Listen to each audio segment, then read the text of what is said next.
Please welcome All-American, former Carolina Panthers linebacker Thomas Davis Sr.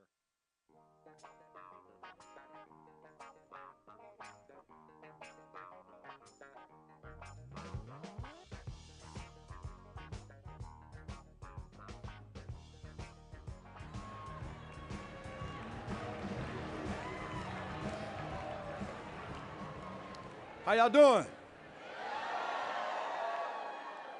North Carolina, I want to tell you guys I love being home. I just want to start this out. I just really want to start this out by sending my thoughts and prayers to those in Western North Carolina. We know the tragedies that struck that side of our country, of our state. So I would be remiss not to come up here and just really send my heartfelt prayers out to them.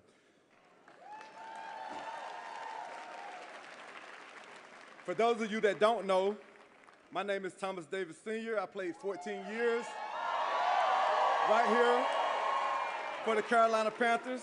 Keep pounding. How y'all doing? And today I am proud, very, very proud, to announce my support for Vice President Kamala Harris.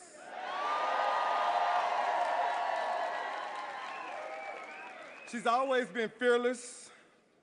She's always been for the people.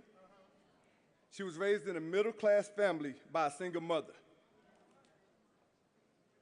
Vice President Harris has never forgotten where she's come from.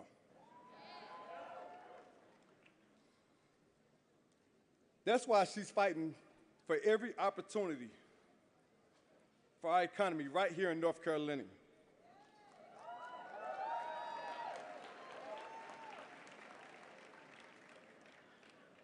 We have the chance right now to do our part.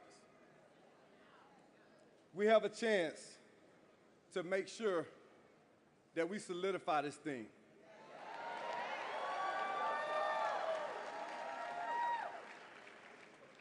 And a lot of times,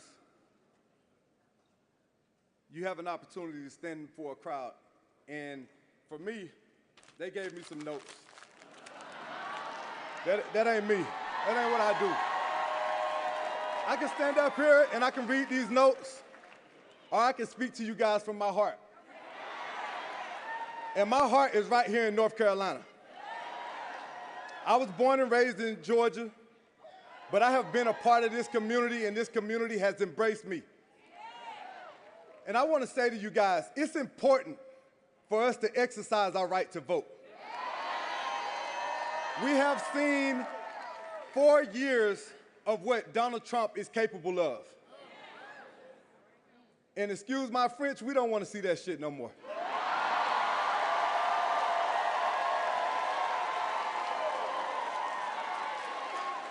So,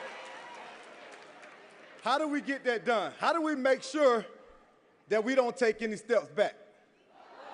How do we make sure that we don't lose the progress that we've made these last 4 years? We got to get out and vote. And we know that everybody in this room, we're going to do our part and make sure that we vote, right? But it's not only about us. We got to make sure that we get out and we bring people along with us. There are over 800,000 registered voters right here in North Carolina. 800,000. But guess what, people? 55% of those voters did not vote. 55%. In the last election, Trump won by 13,000 votes. He won't win our state again, right? We're going to say that. We're going to act on that. We're going to get out and we're going to do our part. I keep saying do our part. We're going to jump on social media. We're going to go knock on doors. We're going to do whatever it takes. Because standing up here as a African-American male, for so many years, we never believed or never thought that somebody that looked like us could actually be the president of the United States. And then Barack Obama came along. And we saw in that moment, we knew that we had a chance. We knew that it was possible. And now it is a new day and age. Where so many years they told us that we would never see a female president.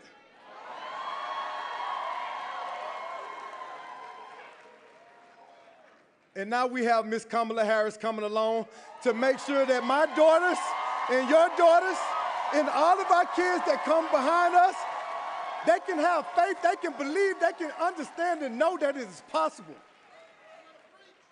And I love the world that we live in. I love this United States. I love this America. Where you can see an African American become president, where you can see now a female have the chance to become president of the United States of America.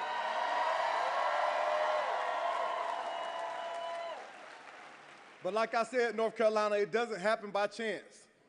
It doesn't happen by us getting up here talking. We got to get out and we got to do our part.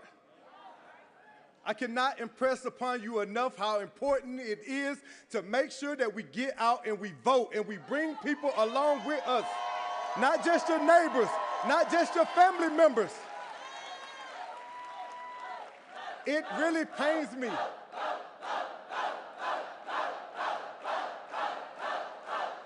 It really pains me to talk to people that are in my age group that continue to say my vote doesn't matter.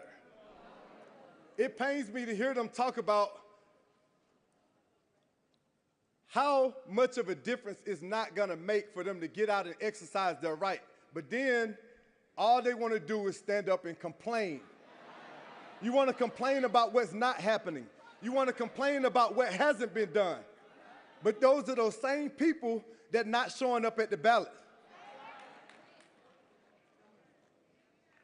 This is a new day and age, and we're not going back.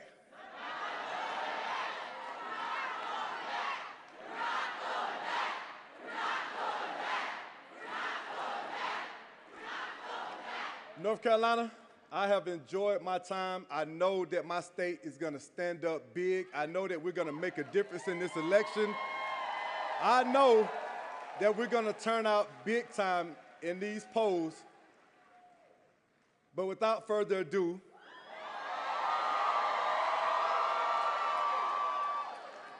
I want to bring out the 44th President of the United States, Mr. Barack Obama.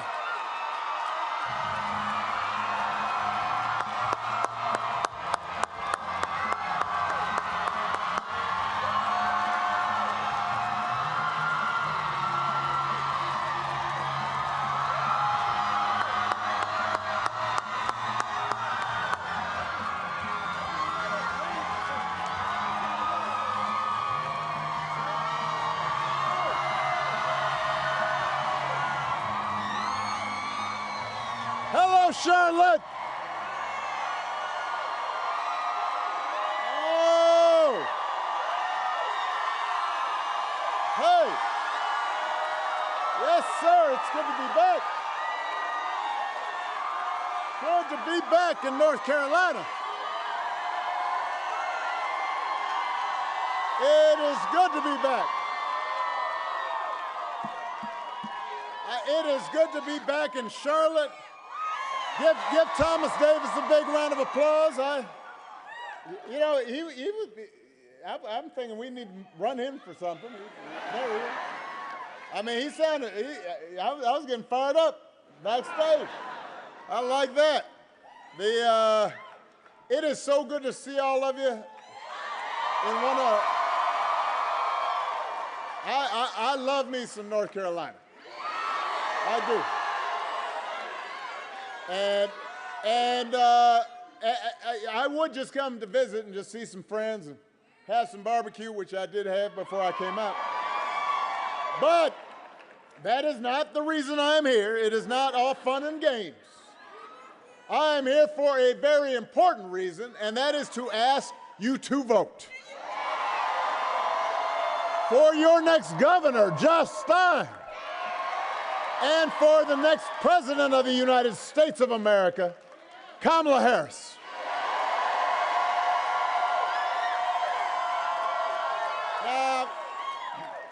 I know you've already heard it, but it is worth repeating in case anybody missed it or somebody is tuning in right now. Here in North Carolina, early voting has already started. So go do it. You can register to vote and cast your ballot at any one-stop early vote location in your county. And if you don't know where that is, go to iwillvote.com/NC. Now, let's face it, if you're here, you're probably going to vote. So just as important as you voting is to get your friends and family to make a plan to vote too. Because together, we have a chance to choose a new generation of leadership in this country and start building a better, stronger, fairer, more hopeful America.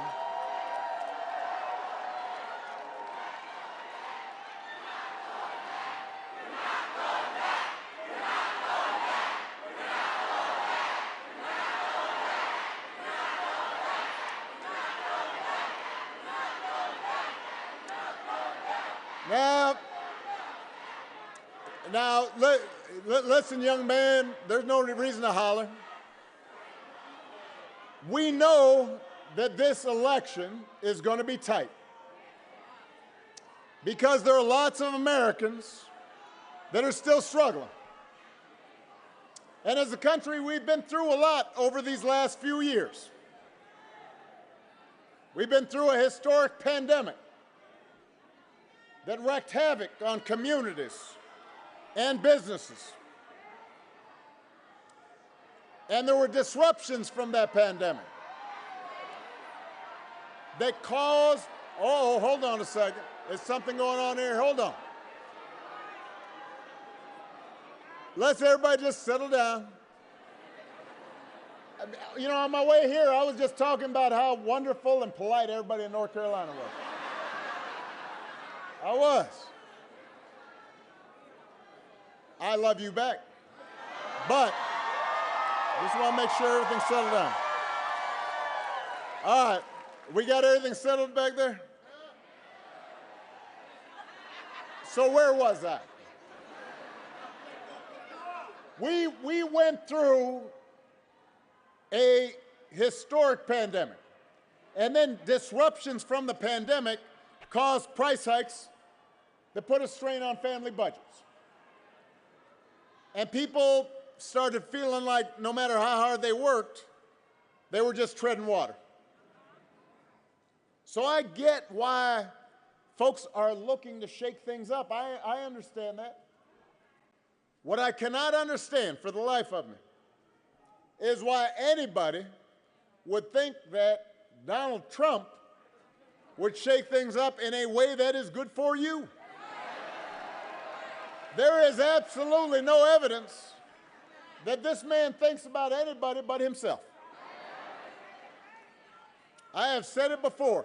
Donald Trump is a 78-year-old billionaire who has not stopped whining about his problems since he rode down that golden escalator 9 years ago. He's complaining, he's tweeting all times of night, you know, all caps. And when he's not doing that, he's trying to sell you stuff. Who does this? He's trying to sell you gold sneakers. Trying to sell you a $100,000 watch. Trying to sell you a Trump Bible. Wants you to buy the Word of God, Donald Trump edition. Got his name right there next to Matthew and Luke. You cannot make this stuff up. This would be like a SNL skit, except people would be like, well, that's going too far. Nobody's that crazy. No. Yes, he's doing it. Yes, he is. And the reason he's doing it is because all he cares about is his ego and his money and his status. That's his mindset. Those are his intentions. And along with those intentions, then there's also the question of his competence. I mean, y'all seen this. He's up there giving 2-hour speeches, just a word salad. Nobody's really sure what he's saying. He said he was the father of IVF. I don't know what that means. You don't either. He called January 6th a day of love, like it was Woodstock or Coachella. And if your grandpa was acting like this, you'd be worried. You'd call up your brother or your cousin. You say, hey, you notice grandpa is acting a little funny? But he acts, his behavior has become so commonplace that people don't take it seriously anymore. But I want you to understand, just because he is acting odd and he, at town hall meetings he stops and listens, to music for half an hour, and all that stuff does not mean that his presidency would not be dangerous. And you don't have to take my word for it. Some of you, I'm sure, read or saw some of the people who know Donald Trump best have been saying in no uncertain terms that he should not be president again. These are not liberal Democrats. These aren't woke folks. These are people who worked with him, worked for him.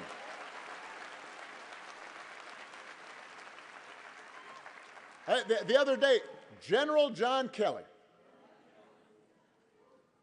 Donald Trump's former chief of staff, said that Trump told him he wanted his generals to be like Hitler's generals. Now, I said this yesterday. In politics, a good rule of thumb is don't say you want to do anything like Hitler.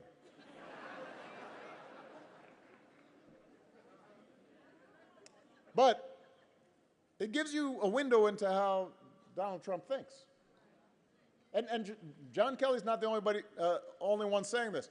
2 of Donald Trump's defense secretaries, understand, they were in charge of the Pentagon, said Donald Trump is dangerous. Mark Milley, his chairman of the Joint Chiefs of Staff, the very top, the pinnacle of military brass, said something similar. And I know these folks. I know John Kelly. I know Mark Milley. They served under me when I was commander-in-chief. These are, no, hold on. These are serious people. They are decorated warriors who served in battle. They're not woke liberals. They're not even probably Democrats. They are people who don't usually talk about politics because they believe the military should be outside of politics, upholding the Constitution. The reason they're speaking up now is because they have seen that in Donald Trump's mind, the military does not exist to serve the Constitution or the American people. Donald Trump doesn't see being commander-in-chief as a solemn, sacred responsibility, an oath you take to our precious system of government. Like everything else, he thinks the military exists to do his bidding, to serve his interests. And he has said that if he's elected, he'll use the military to go after, quote, the enemy within, which he, do not boo, vote, which he defines, which he seems to define as anybody who criticizes him or refuses to bend the knee. It offends his ego if people disagree with him. Let me tell you, when I was president, a lot of people disagreed with me. You never heard me say anything remotely like you go after people in a democracy for disagreeing with you, for trying to punish people for disagreeing. This is America. This is a democracy. And unlike the first time, unlike the first go round, Donald Trump won't have people like John Kelly around to stop him. Because he's already announced, he's planned to surround himself with people who are just as wacky as he is. And will let him do what he wants, carry out his bidding. And so the question is, how is that going to help you? How's that going to help you pay the bills? How's that going to help you make sure your kid's getting a good education? How's that going to help you with a down payment on a house? We do not need 4 years of a wannabe king running around trying to punish his enemies. That's not what you need in your life. America's ready to turn the page. We are ready for a better story. North Carolina, we're ready for a President Kamala Harris. And the good news is, Kamala Harris is ready for the job. This is a leader who has spent her life fighting on behalf of people who need a voice and a champion. Kamala wasn't born into privilege. She was raised in a middle-class family, worked at McDonald's when she was in college to pay her expenses, didn't just pretend to work at McDonald's for a photo op when it was closed. She actually knows what people are going through and cares what people are going through.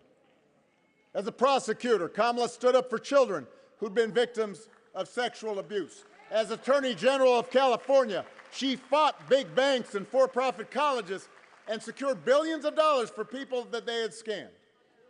After the mortgage crisis, Kamala pushed me and my administration harder than any other Attorney General in the country to make sure homeowners got a fair settlement.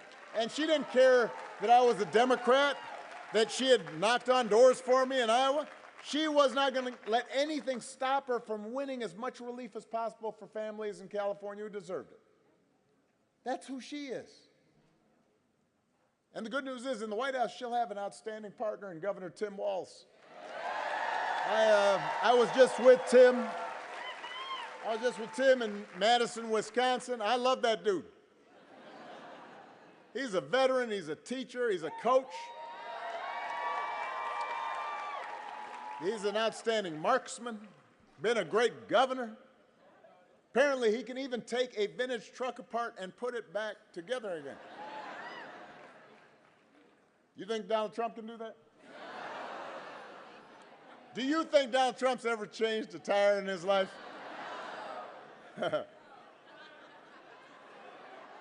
I mean, even when he was young, you know, if there was a flat tire, he'd call his chauffeur, Jeeves, change that tire. I don't know that his name was Jeeves. That's how I picture it, though. Jeeves. The point is, if you elect Kamala and Tim, they won't be focused on their problems, their ego. They're going to be focused on you. They understand that too many folks here in North Carolina and across the country are struggling to pay the bills. And now understand, it's important. Wages are steadily growing. Unemployment is low. Inflation is finally slowing.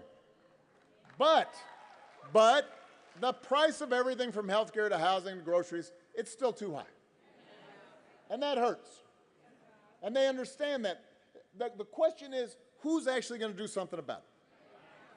Now, Donald Trump's plan, shockingly, is to give another massive tax cut to billionaires and big corporations. Do not boo. Vote. I'm going to cure you of this. They can't hear you booing, but they can hear you voting. So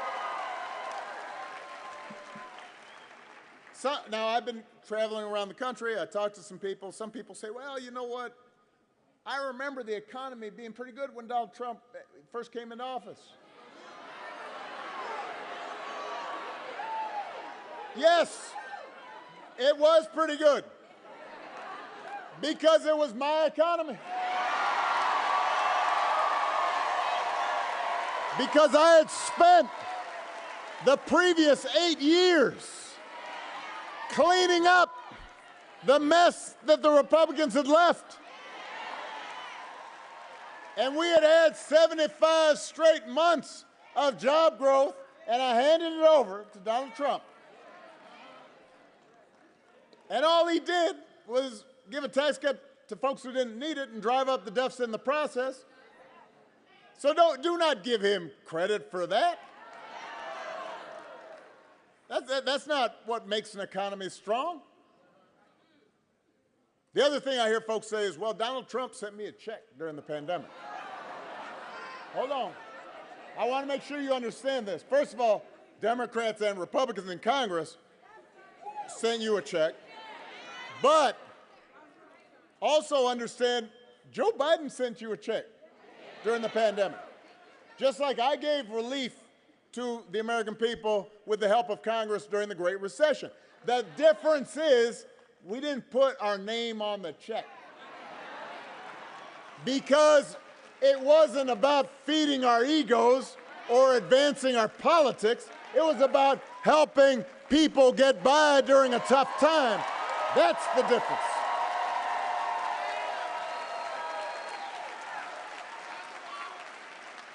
So please do not give him credit for an economy he didn't have anything to do with making work. Do not fall for that okey doke. Don't get bamboozled. Don't get fooled. Do not get fooled when he talks about health care either. If you ask Donald Trump what his plans are for health care, he says, well, first, initially he said, end the Affordable Care Act, right? I mean, he ran on that. We're going to get rid of Obamacare. He didn't really know why, except for the fact that I did it. So he's got a problem now because it's popular. Almost 50 million people have gotten health care because of it. So a couple weeks ago, his running mate, J.D. Vance, do not boo, during the vice presidential debate, Mr. Vance has the nerve to say Donald Trump, and I quote, he said, Donald Trump salvaged the Affordable Care Act. Come on, man. Donald Trump spent his entire presidency trying to tear it up, trying to get rid of it, trying to tear it down. And by the way, he couldn't even do that right.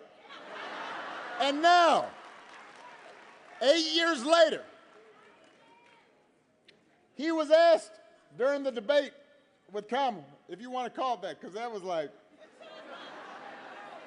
Mike Tyson in his prime. That was like knockout. But he was asked by the moderator, well, what's your plan?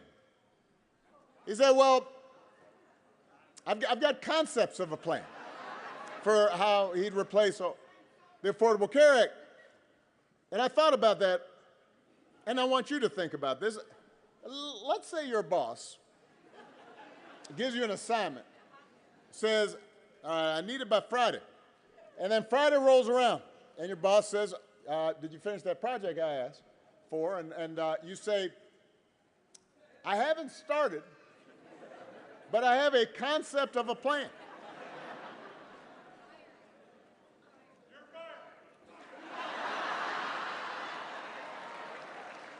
You could try it at home.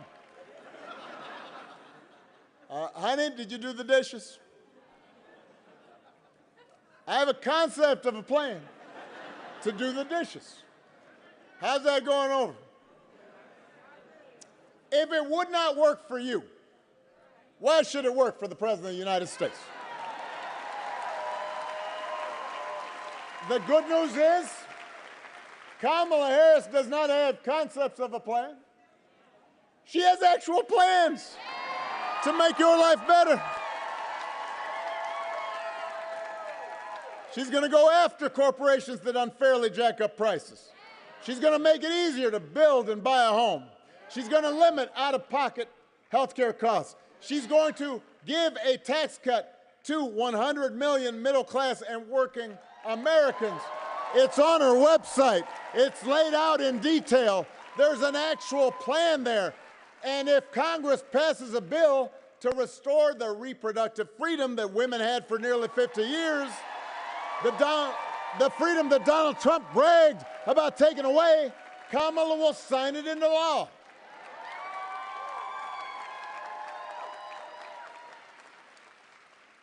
That is who Kamala Harris is. That's what she stands for, not concepts of a plan. Plans, actual plans.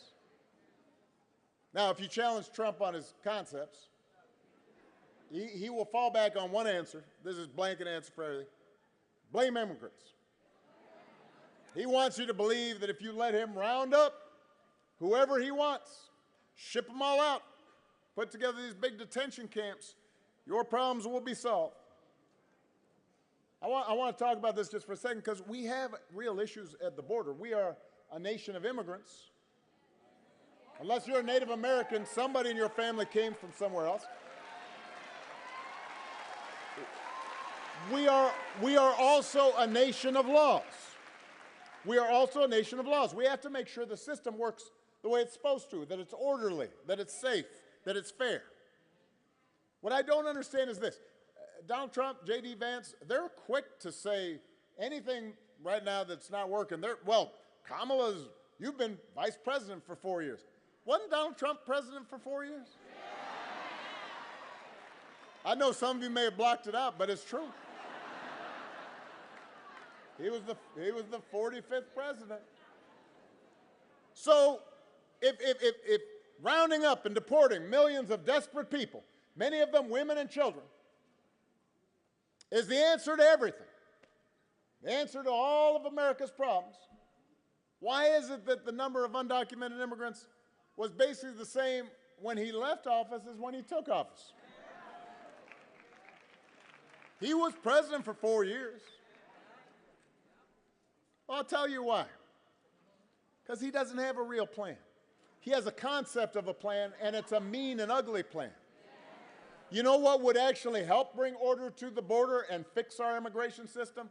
A bipartisan deal that Kamala Harris supported, even though it was written by one of the most conservative Republicans in Congress, and Donald Trump lobbied actively and told Republicans not to vote for it because he figured this is an issue that I can use to win an election. We do not need a president who will make problems worse just to make his politics better. We need a president who actually cares about solving problems, making your life better. That's what Kamala Harris will do. And let me say this, because sometimes I think we think presidents can solve every problem. That's not how our system works. We do not have a monarchy. We don't have a dictatorship. So the president's just one among other elected officials in our system of government.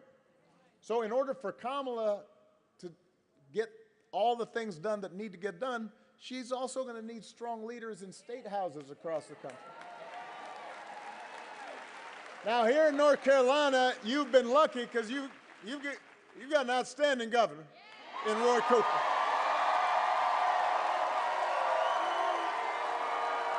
He has done a fantastic job.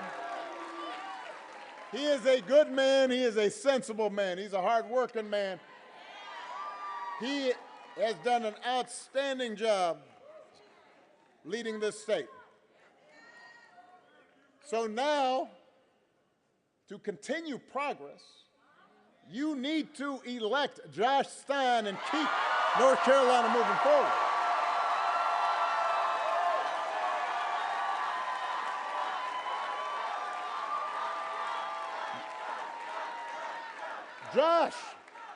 Josh knows how to get stuff done.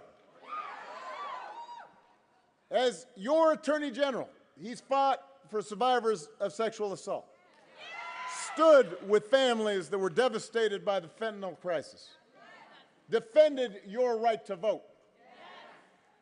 And as your governor, he'll do even more, cutting taxes for workers, expanding technical education, paying teachers what they deserve.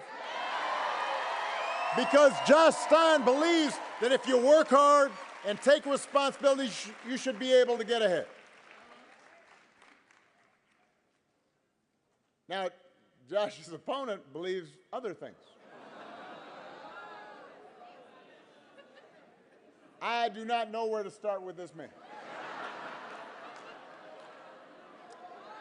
Called the civil rights movement crap, called LGBTQ people filth, self-identified as a Nazi, suggested bringing back slavery. Now, I shouldn't really have to get into all this.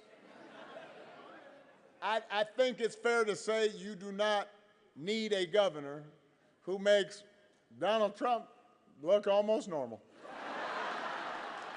You deserve somebody who's going to work every day and fight for you, somebody who has shown that he is up for the job, somebody like Josh Stein.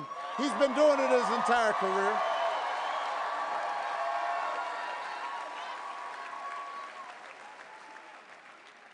You need it in the governor's office. You need it in every office, at every level. I've taken special interest in following the school superintendent race down here in North Carolina. In part because apparently the Republican candidate's been spreading conspiracy theories and thinks I should face a firing squad. So I guess I am self-interested in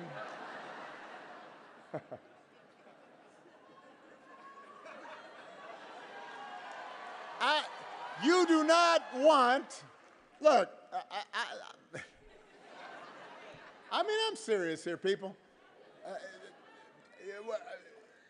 I have friends who are conservative. I have friends who are Republican.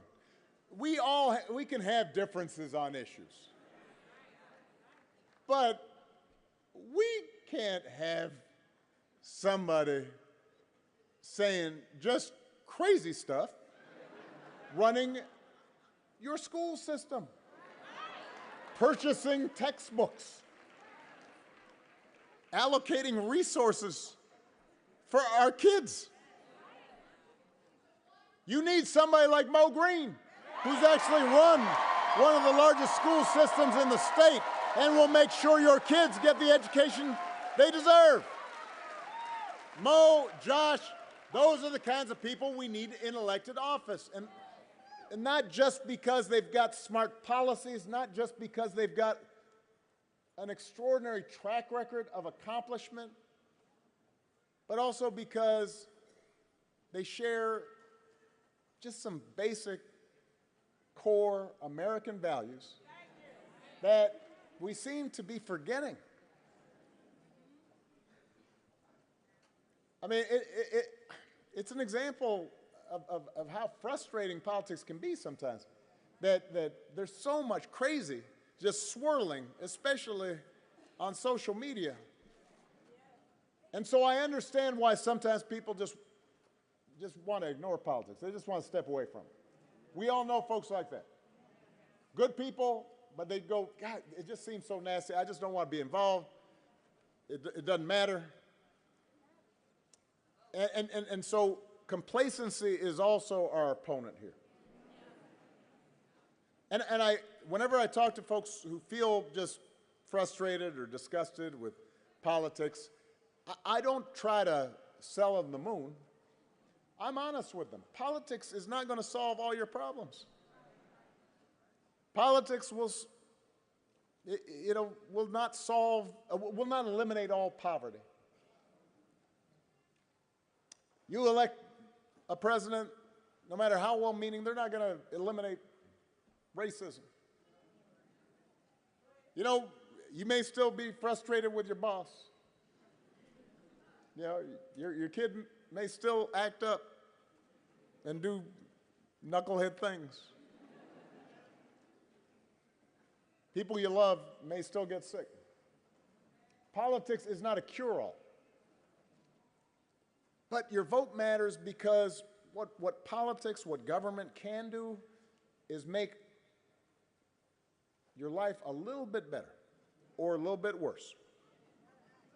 So when I was president, we didn't solve all the problems with our health care system. But almost 50 million people got health care through the Affordable Care Act. Another 50 million were able to stay on their parents' plan until they were 26. Or they had pre-existing conditions, and before they couldn't buy insurance, and now they can. Somebody you know has health insurance because of what we did. It didn't solve all our problems, but it made your life a little better. Yo, we got somebody who fainted back there? All right, if we get an EMT, everybody, you got to bend your knees a little bit if you're standing too long. They'll be all right. Just give them a little space. This happens. I know y'all been standing around for a while. I'll give you another example. I said how politics can make your life a little bit better. It can make it a little bit worse, too, or a lot worse. So, and my former Attorney General, Eric Holder's here. Outstanding Attorney General. So he'll remember this. In my second term, because we had dealt with H1N1 virus, and then we dealt with Ebola, I had studied the issue. We had gathered together scientists and experts, and there was a prediction that sometime, nobody knew when, there was going to be an airborne pandemic, and we were going to need to be able to deal with it, just like we deal with the natural disaster. So we put together a plan, a playbook for how to deal with a pandemic. And we had what Eric will recall, we call tabletop exercises, where we'd get all the agencies together, and we'd work through, all right, what would we do in the event of a pandemic?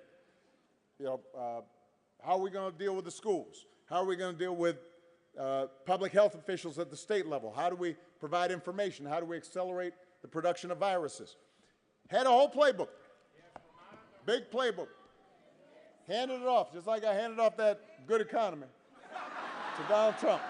I said, here you go. And apparently, it was dropped in the bin, and he ignored it. And 3 years later, the pandemic hits. Now, I want to be fair. No matter who was president, the pandemic was going to be a major crisis. People were going to die. People were going to get sick. Businesses were going to be shut down. Supply lines were going to be messed up. Travel was going to be restricted. This is a once-in-a-100-year pandemic. But if you look at a country like Canada, their death rate was 60% lower than here in the United States. Now, I want you to do the math. Over 1 million people died during the pandemic here in the U.S. 60% of 1 million is 600,000 people. That's somebody's grandmother or grandfather, parent, coworker, friend.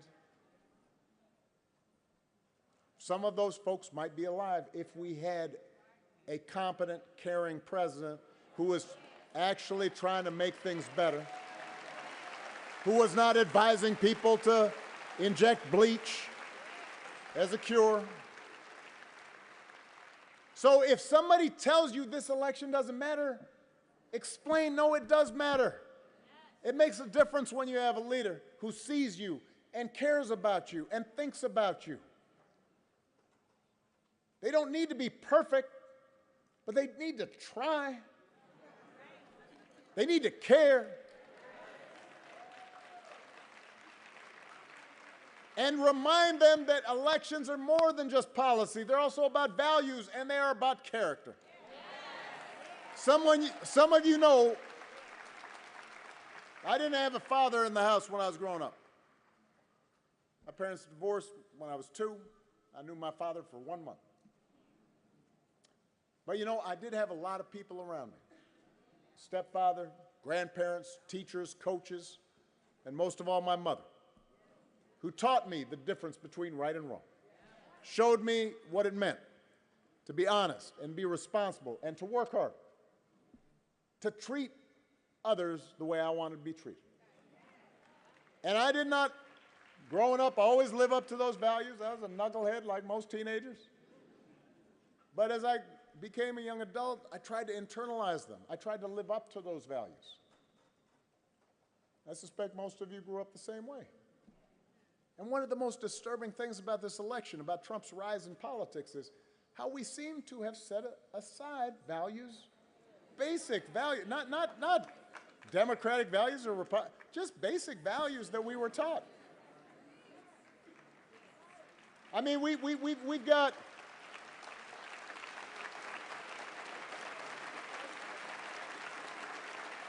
a few weeks ago, we had one of the deadliest hurricanes in American history. I was just talking to Roy and Josh about one of my favorite places in the country, Asheville. Just a couple hours from here. Devastated. So President Biden and Vice President Harris, they come down, they're in some of the affected communities, meeting with local officials, trying to comfort families. And as that is happening, Donald Trump and J.D. Vance are making up stories about the Biden administration withholding aid, not giving it to Republican areas, giving it to undocumented immigrants, just making stuff up. Even MAGA Republicans on the ground said that's just not true. It was a bald-faced lie. At a moment when people are most vulnerable, most desperate, for somebody, anybody, to try to manipulate and use that for their own gain, when did that become okay? I don't care where you stand on the issues. I don't care what party you're a member of. How can you countenance that behavior?